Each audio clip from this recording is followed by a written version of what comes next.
जय हिंद। चीन की मीडिया के एक रिपोर्टर ने चीन की आर्मी की पोल खोल दी कि वो पहाड़ों पे नहीं लड़ सकती, तो चीन ने उसका जेल कर दिया और इस दबाव को कम करने के लिए उसने बॉर्डर पर बुलेट ट्रेन्स वगैरह को पहुंचा दिया है और साथ ही वहां पे अपने S-400 मिसाइलों को एक्टिवेट कर दिया। इसका भारत पर क्या असर पड़ता है इसको समझते हैं। देखिए, चीन की मीडिया ने कहा है कि चीन की जो सेना है वो हाई एल्टीट्यूड पर नहीं लड़ सकती, जो तिब्बत का पठार वाला एरिया, और ये रियलिटी है क्योंकि चाइना ने अपनी सेना को हाई एल्टीट्यूड पर ट्रेनिंग देने के मतलब उस तरह से ट्रेनिंग ही नहीं दिया है। वहीं दूसरी और भारत जो है 1970 से बेहतरीन ढंग से अपनी सेना को माउंटेन के लिए मतलब रेडी कर रहा है। हमारे पास अलग से स्पेशलाइज्ड माउंटेन रेजिमेंट है सब, और हम लोग हमेशा उसको, चाहे वो अब हमारी जलवायु भी उस तरह से उत्तराखंड या अरुणाचल प्रदेश नॉर्थ ईस्ट से जो सैनिक भर्ती होते हैं वो पहाड़ की लड़ाई में बहुत बेस्ट होते हैं। और पूरी दुनिया का जब सर्वे किया गया तो पूरी दुनिया, इस पृथ्वी पर सबसे बेहतरीन अगर पर्वतों पर लड़ने के लिए कोई सैनिक है सब, तो वो भारत की सेना वेल ट्रेंड है। अब इसमें चीन पूरी तरह बौखला गया और अपने जो था रिपोर्टर उसको क्या कर दिया, जेल कर दिया। अब रियलिटी है, चाइना की जो फौज है वो पहाड़ पर लड़ नहीं पाती है, अच्छे ढंग से नहीं टिक पाती। आपको पिछले साल याद होगा किस तरह से थुरा के गए थे सब वो सब यहाँ पे। तो हम लोगों को देखिए 1999 में करगिल की लड़ाई जीत के बैठ गए, उसकी सेना बर्फ में ससुरन को ठंडा मार देता है, बार बार उनको बेस पे वापस भेजना पड़ता है, उनके जगह दूसरे सिपाहियों को भेजना पड़ता है। और हम लोग 1984 में सियाचिन युद्ध जीत चुके थे। चाइना ससुरा उनसे कोई पहाड़ पे कहता है जाएंगे कैसे, यहाँ पर पहुंचते पहुंचते दिक्कत हो जाएगा, इस पे तो दिखाई नहीं देता है पहाड़ वगैरह पे। तो चाइना को इन पहाड़ों तक आने में दिक्कत होता है और भारत पहले ही भाग गया था क्योंकि भारत को पता था कि चीन से 1962 में धोखा खा लिए हैं, अगली बार नहीं खाना है ये। तो हम लोगों ने पूरी तरह से, क्योंकि चीन की पूरी सीमा पहाड़ों पर है, तो हम लोगों ने पहाड़ पर स्पेशली हम लोग ने पारा ट्रूप्स को रेडी किया। इस पहाड़ों पे कूद जाता है, लो तोरा चढ़ल नहीं जा रही, अचानक उसी पे से कूद जाता है सब पहाड़ पर। तो इस हिसाब से हम लोग ने ट्रेन किया है। और जो मैदानी क्षेत्र है या फिर रेगिस्तान वाला क्षेत्र है, तो रेगिस्तान की लड़ाई को, लोंगे वाला की लड़ाई को पाकिस्तान कैसे भूल सकते हैं वहां पर। तो रेगिस्तान में भी पूरी तरह से ट्रेंड है। तो हमारे पास हर तरह की स्पेशलाइज रेजिमेंट बनी हुई है, चाहे वो Sikh regiment, grenadier, Rajputana, Kumaon, Garhwal, Mahar regiment, Naga regiment, एकदम खतरनाक। अब नागा रेजिमेंट जंगल के लिए, बिहार रेजिमेंट को मैदानी भाग बाढ़ वाले एरिया में दे दीजिए। बिहार में क्या होता है, छोटा बच्चा होता है ना जो वहाँ पे 4-5 साल का, वो पहले बाद में पैंट पहनना सीखता है, पहले वही सीख लेता है बाढ़ आएगा हमारे गाँव में तो बचना कैसे। हर साल बिहार में बाढ़ आता है। तो पानी वाले क्षेत्र में, इस सब एरिया में, तो हम लोगों ने जो रेजिमेंट बनाया ना, अलग अलग एरिया से उठाए फौजियों को, वो ऑटोमेटिक उनके पास नेचुरल वो एबिलिटी है कि वो उस माहौल में ढल सकते हैं। हम लोग के यहाँ का जो नागा रेजिमेंट है, गोरखा रेजिमेंट है, इस तो अपने चाकुए से मार देता है सब। और जो चाइना कहता है कि इन पहाड़ियों पर लड़ नहीं सकते क्योंकि लद्दाख ऊंचा है, वहां पे हवाई जहाज भी जाती है तो उसका पावर काम नहीं करता ऑक्सीजन की वजह से, हेलीकॉप्टर नहीं काम कर पाते हैं, आर्मी वहां पे नहीं डिप्लॉय हो पाती है। जिन पर्वतों की ऊंचाई पर चीन की सेना के दम फूलने लगते हैं ना, उसी ऊंचाई पर कुमायूं रेजिमेंट वालों को परवरिश करके बड़ा किया जाता है। उत्तराखंड वाले लोग जो होते हैं, कुमायूं, गढ़वाल, ये वाले, यहाँ तो इतनी ऊंचाई पे ये लोग खेलने चल जाता है, उसका वहां सांस फूल रहा है। इंडिया के लिए एक बैड न्यूज ये है कि चाइना ने अपने जो इस साइड का वो मेन उसका हान चाइना से यहाँ तक उसने बेहतरीन ढंग से बुलेट ट्रेन को जोड़ दिया और आगे इसको प्लान है, इसको यहाँ तक ले जाएगा सिंजियान प्रांत तक, वहाँ पर तिब्बत की राजधानी लहासा के पास से। तो ये तो पूरा जोड़ दिया। तो चाइना के पास पैसे हैं बेहतरीन ढंग से, ये भारत के लिए एक ड्रॉबैक है। लेकिन इससे भी ज़्यादा जरूरत उसे जोड़ने के लिए इसलिए पड़ा कि इस पहाड़ी क्षेत्र में उसकी सेना ज़्यादा दिन ड्यूटी नहीं कर पाती है। एक फौजी को महीने से 1.5 महीने में रखिएगा तो उसका हालत खराब हो जाता है, उसको हाइपोक्सिया होने लगता है, अजीब अजीब बीमारी होने लगती है, उसको वापस ले जाना पड़ता है। तो ये वापस आने ले जाने के लिए, इसके लिए बुलेट ट्रेन जरूरी है, उसको जरूरत है। जैसे बुलेट ट्रेन के अंदर इस तरह से फैसिलिटी रखा गया। और हम लोग के फौजी जो होते हैं वो वेल ट्रेंड होते हैं, उनको 6 महीना सियाचिन पे छोड़ दीजिए तो उनको कोई दिक्कत नहीं है। अभी देखिए गलवान घाटी वगैरह में कोई दिक्कत नहीं आता है उन लोग को। तो हम लोग को बुलेट ट्रेन की उतनी जरूरत नहीं है, लेकिन हाँ कनेक्टिविटी ज्यादा जरूरत होनी चाहिए। एटलीस्ट मालगाड़ियों को वहां जाना चाहिए कि ट्रांसपोर्टेशन जो लॉजिस्टिक है वो एट ए टाइम पहुंचाया जा सके। अब इन सबको बुलेट ट्रेन में लेके जाया जा रहा है। देखिए इस तरह से, क्या रो रहा है रे, चुप रे, क्या रो रहा है तुम, अच्छा, गलवान में ड्यूटी नहीं लगेगा। देखिए सब बेचारा रो रहा है, सब बुलेट ट्रेन के अंदर का सीन है। इन सबको लग रहा है गलवान घाटी में ले जाए। चुप, सोच रहा मक्खी घुस जाएगी, मुंह बंद कर। हालांकि भारत यहाँ पे बुलेट ट्रेन में बहुत धीमी काम कर रहा है। गुजरात से जो मुंबई तक, अहमदाबाद से मुंबई के बीच में जो बुलेट ट्रेन था, अब जो शिंजो आबे उस समय प्रधानमंत्री थे वहाँ पे जापान वगैरह के, तो 50 साल के लिए लोन लिया गया था। अभी उसको देखिए 6 साल हो गए हैं इस एग्रीमेंट को साइन हुए, अभी तक महाराष्ट्र से केवल 15% जमीन खरीदी जा चुकी है। हालांकि गुजरात में तो काम भी चालू हो गया, 80% जमीन का एक्वायर हो चुका है। चुका है। हालांकि महाराष्ट्र में ये पॉलिटिकल उसमें फंस चुका है बुलेट ट्रेन को, हालांकि जल्दी से जल्द लाना चाहिए इस चीज को। चाइना लद्दाख वाले बॉर्डर में ना, ये गलवान वाले बॉर्डर में अपना S-400 मिसाइल को एक्टिवेट कर दिया है। अब S-400 एक्टिवेट होने की वजह से हमारा राफेल हो गया, अपाचे हो गया, चीनू, ग्लोब मास्टर, ये विमानें उतनी फ्रीली मूव नहीं कर पाएंगे क्योंकि वो इसके रडार में आ जाते हैं सर। लेकिन एक चीज समझिए, चाइना के पास S-400 मिसाइल नहीं, उसके पास S-300 मिसाइल है, क्योंकि चाइना MTCR का सदस्य नहीं है। MTCR और MTCR का परमानेंट मेंबर हो गया है भारत, और MTCR के नियम के हिसाब से कोई नए मेंबर को आने के लिए पहले जो उपस्थित जितने मेंबर है उनमें सबका रेडी होना जरूरी है। तो भारत रेडी नहीं होता है, चाइना को इसमें आने नहीं देता है। और जो MTCR का सदस्य नहीं है वो कभी भी दूसरे देश से 300 किलोमीटर से ज्यादा मारक क्षमता की मिसाइलें खरीद नहीं सकता है। तो चाइना सदस्य नहीं है, तो जो उसको S-400, रूस ने S-400 का पैसा लिया है, थमा दिया S-300 का कि भैया तुम्हारा प्रॉब्लम है। और भारत को जो S-400 मिल रहा है, तो चूंकि भारत MTCR का सदस्य है तो हमें जो एक्यूरेट रेंज उसकी 400 किलोमीटर मारक क्षमता की है, और ये दिसंबर के महीने तक में मिल जाएगा। अभी हाल ही में न्यूज आई थी कि अमेरिका ने अफ्रीका में एक युद्ध अभ्यास के दौरान S-400 मिसाइल को मतलब निष्क्रिय कर दिया। हालांकि एक सिमुलेटेड प्रोग्राम था, सॉफ्टवेयर पर इसको किया गया था। चूंकि हम लोग भी लेमुआ कॉमकासा समझौता के तहत अमेरिका से जितने डाटा है उसे हम लोग ले सकते हैं, तो हम लोगों ने पूछा भैया कैसे किया है तुम लोग। तो ये जो थे सब, ये जो अमेरिका पहले से बहुत अपने आप को इनसिक्योर महसूस कर रहा था S-400 को लेकर, सोचता तो ओ माय गॉड अगर ये मार देगा, तो जैसे CBSE वाला सब घबराता है सब ना, तो ओ माय गॉड बोलता है, ओ माय गॉड। और हिंदी मीडियम वाला घबराएगा तो ये दादा ये माई रे माई आप कौन सी हो रे। तो अमेरिका वाला CBSE वाला है ये सब दिमाग लगाया सब, और वो आइडिया इसने भारत को दे दिया। एक्चुअली इन्होंने लोग क्या किए थे, लोग बहुत सारे रॉकेट मार दिए थे, जिस वजह से S-400 का जो रडार था वो कंफ्यूज में आ गया था। अब इस रडार की क्षमता जो है वो फिक्स होती है किसी भी मिसाइल, जैसे आयरन डोम जो इजराइल का था उसमें भी हमास एक साथ 150-200 रॉकेट मार देगा तो 10-15 रॉकेट को वो काम नहीं कर पाता है, डिटेक्ट नहीं कर पाता है।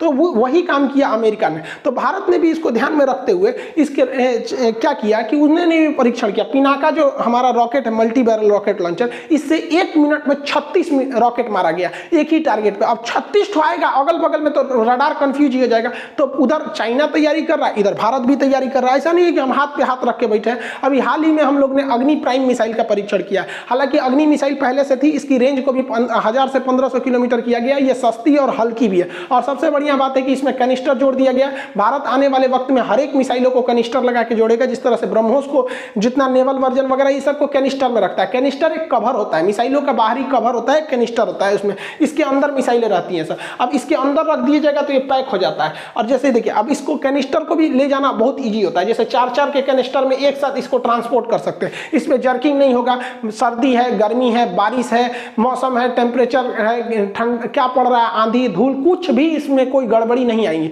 ऐसे खुला रहेगा तो कोई भी दिक्कत आ सकती है। और अब्दुल कलाम जो मिसाइल मैन थे, उन्होंने खुद कहा था कि बड़ी मिसाइलें शोपीस बन के रह जाती हैं, युद्ध में हमेशा छोटी मिसाइलें काम आती हैं। तो ये बैलिस्टिक मिसाइलें री एंट्री करती है। बैलिस्टिक मिसाइल और क्रूज मिसाइल में अंतर होता है, ये किसी अन्य वीडियो में हम समझा देंगे। तो ये बहुत जरूरत पड़ेगी, खास करके अरुणाचल प्रदेश के एरिया में। हम लोग का अगर चाइना से युद्ध भी होता है तो अग्नि 5 एक लास्ट ऑप्शन रहेगा, क्योंकि वो अगर अग्नि 5 का प्रयोग भारत कर दिया तो समझिए कि 3rd वर्ल्ड वॉर चालू हो जाएगा, क्योंकि छोटा मोटा नहीं रह जाएगा। तो छोटी लड़ाइयों में ब्रह्मोस और अग्नि 1 जैसी ही मिसाइलें काम आएंगी। तो अभी इसको क्या किया गया है, बहुत एडवांस वर्जन इसका ट्रायल किया गया है। और भारत ने चीन पर जो चीन उधर से अपना फौज बढ़ा रहा है, तो इसको देखते हुए वो भारत सरकार ने बॉर्डर पे चिनूक हेलीकॉप्टर को तैनात कर दिया। ये बहुत ही बेहतरीन डबल रोटर का ये लिफ्ट हेलीकॉप्टर है। इतना खतरनाक है ससुरा कि एक साथ 60-70 फौजियों को आराम से वेल इक्विपमेंट ले जाके ड्रॉप कर सकता है। कुछ ससुरा टांग लेता है, जीप टांग ले गए यहाँ पे, टैंक टांग लेता है यहाँ पर। देखिए ससुरा एगो हेलीकॉप्टर टांग लिया। कभी कभी क्या होता है कि दूर एरिया में है, लद्दाख वगैरह में हेलीकॉप्टर बिगड़ गया। अब ससुरा बिगड़ गया तो आएगा कैसे, इंजीनियर उतना दूर जाएगा कैसे, हर चीज तो इंजीनियर चल जाएगा। कोनो सुई लगाना है जाके हेलीकॉप्टर को कि डॉक्टर साहब चल गए, चल लगा दे रहे हो सुई यहाँ पे। आई सुई लगाने से नहीं ना ठीक हो जाएगा, लेके आना पड़ेगा वर्कशॉप में। टांग लेता है ससुराई, ऐसा ही नहीं ससुरा हवाई जहाज टांग लेता है। देखिए जो लड़ाकू जहाज होते हैं सब ना, उनसे कोई लगाएगा रस्सी टांग लेगा। बहुत खतरनाक है चिनूक हेलीकॉप्टर। हालांकि अमेरिका में इसका नाम, अमेरिका ने इसे बनाया है, बोइंग कंपनी। अमेरिका में एक हवा भी चलती है चिनूक हवा, इसे आइस हीटर या हिम भक्षी कहते हैं। ये गर्म हवा होती है, बर्फ को पिघला देती है। ये हम मैप के क्लास और ज्योग्राफी दोनों में पढ़ाए थे। आप आंसर दीजिएगा कमेंट करके कि चिनूक हवा जो होती है वो किस घास के मैदान में चलती है। अब आप बताइए, इसको हम पढ़ा चुके हैं, कौन सी घास के मैदान में।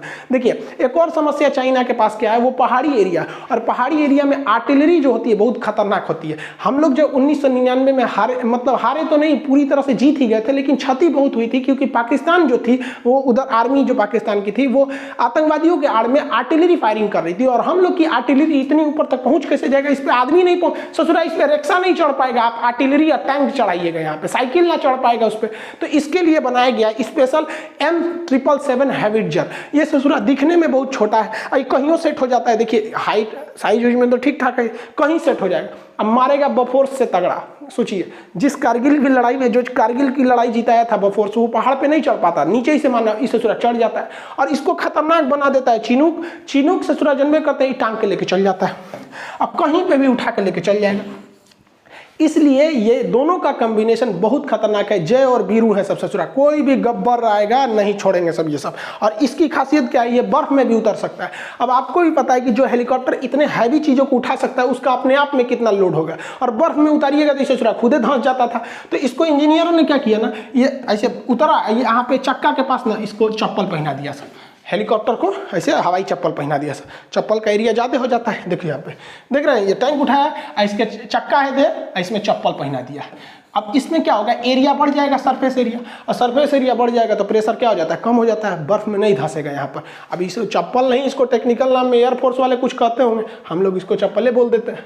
दूसरी ओर फ्रांस जो है वो लगातार जो रफाल है उसकी पूरी की पूरी खेप पहुंचा रहा है, और इसे अम्बाला एयरबेस पे रखा गया है, नॉर्दर्न एयर कमांड के लिए इसको दिया गया है, और वहाँ पर ये पूरी तरह से लद्दाख के एरिया में फुली इक्विप है, हर तरह से एयर टू एयर रिफिलिंग में भी, ताकि वहाँ पर चाइना को काउंटर किया जा सके। दूसरी ओर जो वहाँ पर जो झील है पेंगसो लेक, उसके अगल बगल में या पहाड़ी एरिया में चीनी छुपे रहते हैं, तो इस छुपने के लिए पोसाइडन P-8I विमान सबसे घातक हो जाता है। ये P-8I भारत के नौसेना के पास है, हालांकि इसे नौसेना से वहां पर भी ट्रांसफर किया गया है। और दूसरा, चीन के बॉर्डर के एकदम सट के जहां पे गलवान घाटी है उसके पास दौलत बेग ओल्डी है। दौलत बेग ओल्डी पर अभी का सबसे खतरनाक जो ट्रांसपोर्ट जहाज है C-17 ग्लोब मास्टर, इसको लैंड करा दिया गया है। तो ना लॉजिस्टिक का प्रॉब्लम है, ना ही हमको सर्वेलांस का प्रॉब्लम है, ना ही अटैक का प्रॉब्लम है। और साथ ही अपाची हेलीकॉप्टर बम बरसाने के लिए तो पूरी दुनिया में फेमस है। ऐसा नहीं है कि चाइना के पास हथियार है, लेकिन वो हथियार काम करेगा नहीं करेगा किसी को नहीं पता, क्योंकि वो किसी भी युद्ध में भाग ही नहीं लिए हैं।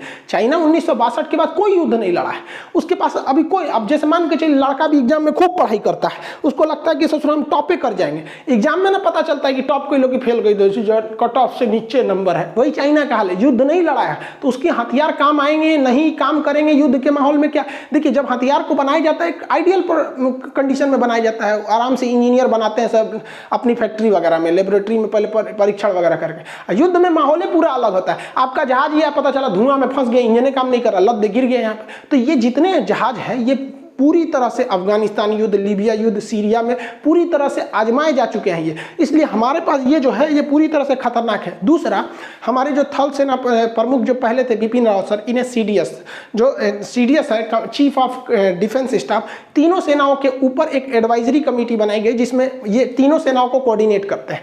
तो ये चाइना को काउंटर करने के लिए हमारे बिपिन रावत सर ने क्या कहा कि भैया यहाँ पहला थिएटर कमांड बना दिया जाएगा। थिएटर कमांड से फायदा क्या होता है कि एयरफोर्स, आर्मी, नेवी सब आपस में कोरिलेट हो जाते हैं, कोई किसी को एक्शन ले लेता है। अभी भी कोरिलेट है, लेकिन अगर आर्मी कहेगी कि भैया हम आगे नहीं बढ़ पा रहे हैं, हम आगे से फायरिंग ज़्यादा हो रही है, एयरफोर्स हमला करो, तो उसके DGM बोलेंगे, हाई लेवल के ब्रिगेडियर से परमिशन लेना पड़ेगा, उधर एयरफोर्स साइन करेगी हाँ हम भेज रहे हैं तब। लेकिन अगर थिएटर कमांड हो जाता है तो भैया कोई हाई लेवल का परमिशन नहीं, इधर से एक छोटा से छोटा अधिकारी बोलेगा कि हमको एयर सपोर्ट चाहिए तो एयरफोर्स आएगी। मतलब एक तरफ बेहतरीन ढंग से इंटीग्रेट कर दिया जाता है।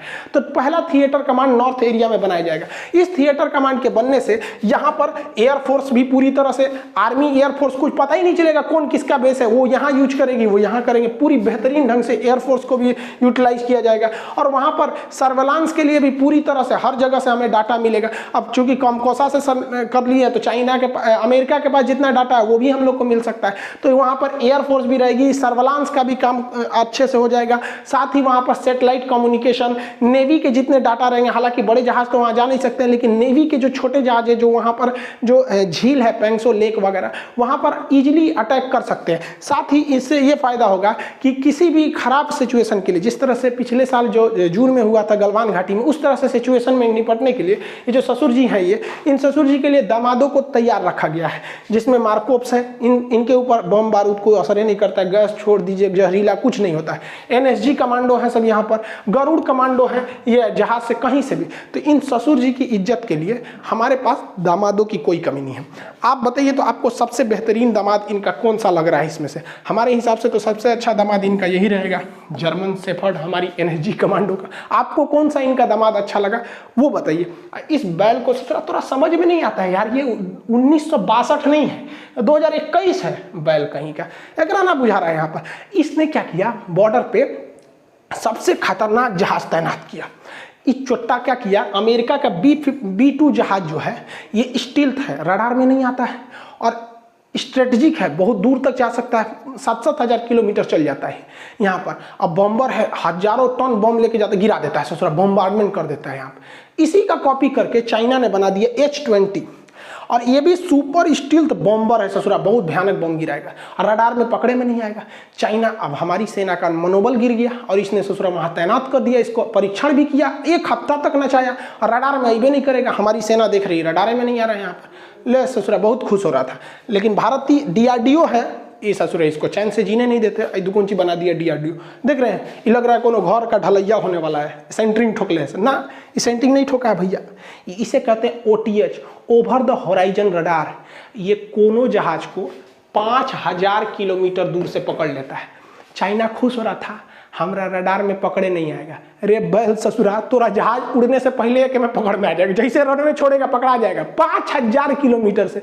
मतलब अगर रूस में जहाज उड़ रहा है ना, तो लद्दाख में पता चल जाएगा ये होराइजन रडार से कि ससुरा रूस में जहाज उड़ रहा है। ससुरा तो चाइना को कौन पूछता है। तो ये ओवर द होराइजन रडार कैसे काम करता है और स्टील्थ कैसे होते हैं, स्ट्रेटेजिक और टैक्टिकल बॉम्बर ये सब कैसे काम करते हैं, इसको हम नेक्स्ट वीडियो में अगर आप कहेंगे तो बना देंगे कि ये ओवर द होराइजन रडार, ये OTH रडार कैसे काम करता है। आपको लग रहा होगा कोनो ससुरा बिल्डिंग है इतना ऊंचा, बहुत ऊंचा होता है यहाँ पर, 5-5 हज़ार किलोमीटर दूर से ये चीज़ों को बता देता है। तो आई होप आप समझ गए होंगे कि चाइना उधर तैयारी कर रहा है, तो हम लोग भी अपने बॉर्डर पर चूड़ियाँ पहन के नहीं बैठे हैं। चाहे हमारी सेना हो, एयरफोर्स हो, नेवी हो या DRDO के वैज्ञानिक हो, सबको पता है कि भैया 2062 का जो 1962 में घटना हुई थी उसका हमको तो बदला लेना है। साथ ही साथ जो 50 साल हो रहा है इधर में, इस समय 60 साल का जो ब्याज जोड़ना है, तो इस ब्याज को भी पूरी तरह से जोड़ के हम लोग को लेना रहेगा। तो आई होप आप इसे समझे होंगे। नेक्स्ट क्लास में आपको OTH रडार के बारे में समझा देंगे। मिलेंगे नेक्स्ट क्लास में। जय हिंद।